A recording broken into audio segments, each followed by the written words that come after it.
नमस्कार, मैं आरबी सिंह यादव और आप देख रहे हैं मेरा YouTube channel RB Singh Yadav editor. आज मैं दिन भर की कुछ बड़ी खबरें आपके सामने प्रस्तुत कर रहा हूं। पहली खबर यह है कि भारत सरकार के ऊपर इस समय तक 205 लाख करोड़ का कर्जा हो गया है। ये एक बहुत खतरनाक खबर है क्योंकि देश पर कर्ज बढ़ता जा रहा है और इसकी अभी कोई लिमिट भी नहीं है, ये किधर और कहां तक जाएगा।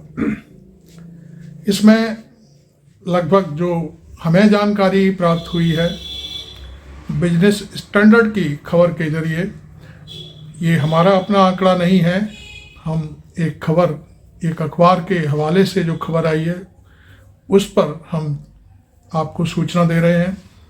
इसमें लगभग 160 लाख करोड़ के आसपास भारत सरकार पर कब्जा है और 40 से 45 लाख करोड़ के आसपास राज्य सरकारों पर कब्जा है। तो अब मैं इसके बारे में थोड़ा सा जानकारी दे दूं।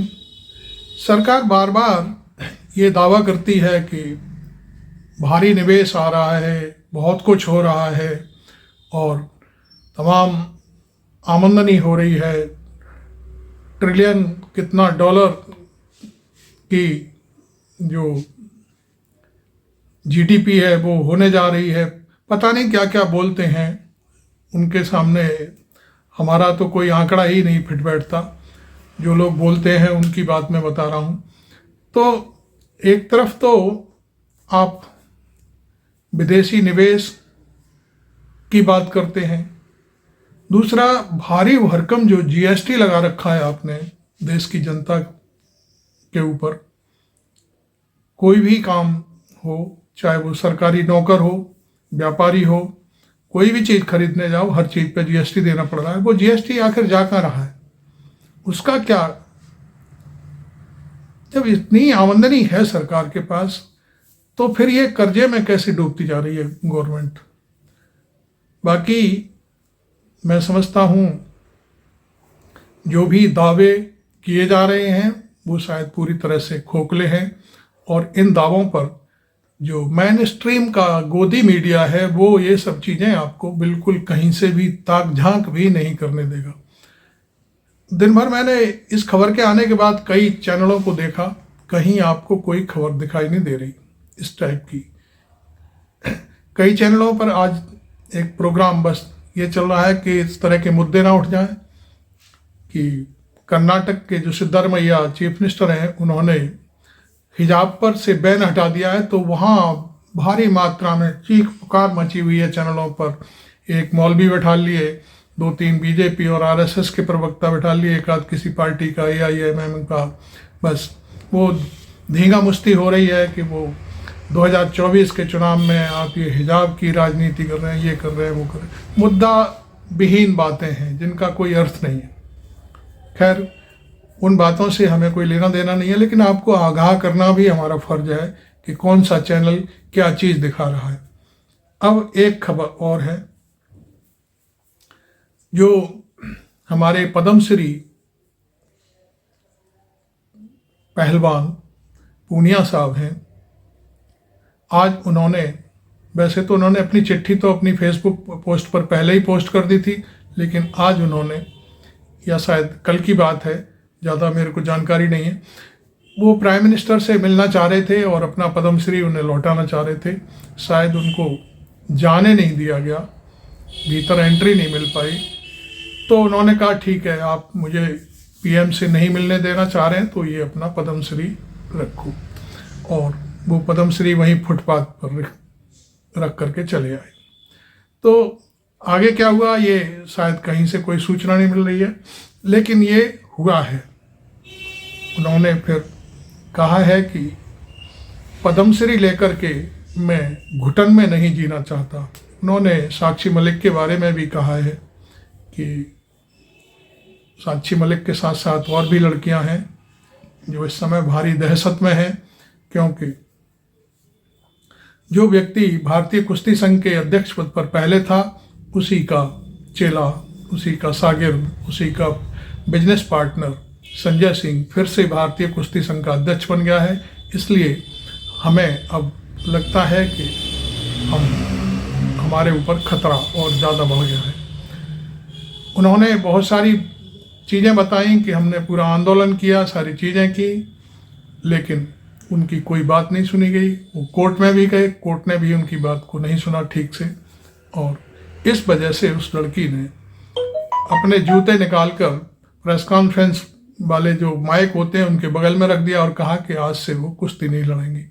कितने शर्म की बात है कि देश के जाने माने चेहरे, जिनके बलबूते पर भारत का नाम होता है, देश का नाम होता है, ऐसे लोग डर के माहौल में जी रहे हैं। और भारत सरकार कहती है कि बेटी बचाओ, बेटी पढ़ाओ, बेटी आगे बढ़ाओ। यहाँ तो सब कुछ उलट पुलट दिखाई दे रहा है।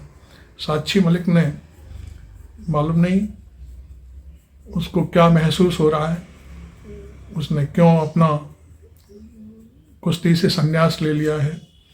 खैर, इस बात पर हम तो ज़्यादा अपनी कोई बात नहीं कह सकते। इस बात पर तो मोदी जी ही अपना निर्णय दे पाएंगे कि उन्हें इन बेटियों के लिए क्या करना है। खेल मंत्री भी नहीं बोल रहे हैं कोई। भारत के खेल मंत्री को जबकि इस मामले में बोलना चाहिए, तो उनसे भी मैं समझता हूँ अभी तक कोई बयान उनका सामने नहीं आया। अब मैं अगली खबर सुना रहा हूँ। हिंद महासागर में जो हूती विद्रोही हैं यमन के, हूती, जो उनको हम क्या कहेंगे, आतंकवादी तो नहीं कह सकते, क्योंकि अमेरिका ने एक बार उन्हें आतंकवादियों की लिस्ट में शामिल किया और 2 महीने बाद उस लिस्ट से हटा दिया। खैर, वो एक बहुत बड़ा परिवार है और वो क्या कहना चाहिए, सुन्नी और दूसरा जो एक ग्रुप होता है मुसलमानों का, उससे हैं, और वो ईरान के नज़दीकी माने जाते हैं, क्योंकि ईरान भी उन्हीं के मतलब धर्म से रिलेटेड है। इस्लाम का जो दो ग्रुप हैं उसमें से।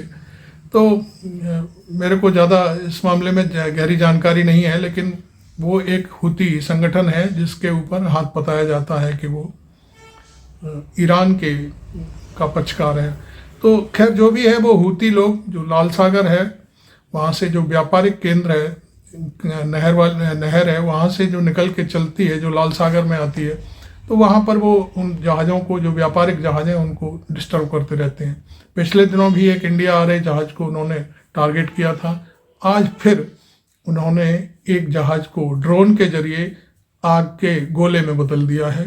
हालांकि ऐसी सूचना भी है, मैं उसका वीडियो भी दिखाऊंगा, एक चैनल के माध्यम से मुझे प्राप्त हुआ है। किसी का नुकसान नहीं हुआ है, कोई उसमें जनहानि नहीं हुई है, लेकिन वो इंग्लैंड से जहाज़ भारत आ रहा था और उस पर कोई दूसरा देश था, बोलोविया था क्या, उसके झंडे वगैरह लगे हुए थे। तो शायद हूतियों ने उसको कुछ गैर समझा होगा, जो कुछ भी समझा होगा। बोलोविया है क्या है, इस तरह का एक देश है। तो ये एक घटना, बहुत बड़ी घटना है। और इस मामले में जहाँ जहाज़ को नष्ट किया गया है, उस जगह भारतीय नेवी के जो कोस्ट गार्ड के जहाज़ होते हैं, जो युद्ध करने की भी क्षमता रखते हैं, उनको भेजने की सूचना है।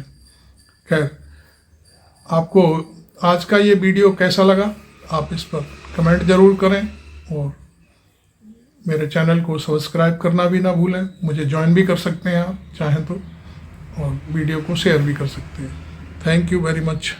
इस पास जो इलाका है, खासतौर से हम देख रहे हैं इस वक्त मैप में, वहां पर दरअसल हमला हुआ है। और ये इलाका जो है, खासतौर से मैं बताऊं आपको कि इंडियन ओशन का लोकेशन जो है, उसके बदले अरेबियन सी का इलाका दिखाई दे रहा है। सबसे बड़ी बात, हमसे कोई हताश नहीं हुआ है। दूसरी बड़ी बात कि यहाँ पर ये हमला यूपी से हुआ है कि नहीं हुआ है, इंडियन ऑथोरिटीज का कहना है कि इसकी जांच की जाएगी। हालांकि यूपी ऑथोरिटीज ने कहा है कि यूपी का हमला है और इसमें विस्फोट भी हुआ, आग भी लगी। और लोकेशन इस वक्त इंडियन नेवी ने भी अपना वॉरशिप भेज दिया है, और का हमारा एयरक्राफ्ट है, वो भी ऑन लोकेशन मौजूद है। पूरा असिस्टेंस उसको प्रोवाइड किया जा रहा है और मामले की जांच की जा रही है, क्योंकि बेहद गंभीर मामला है।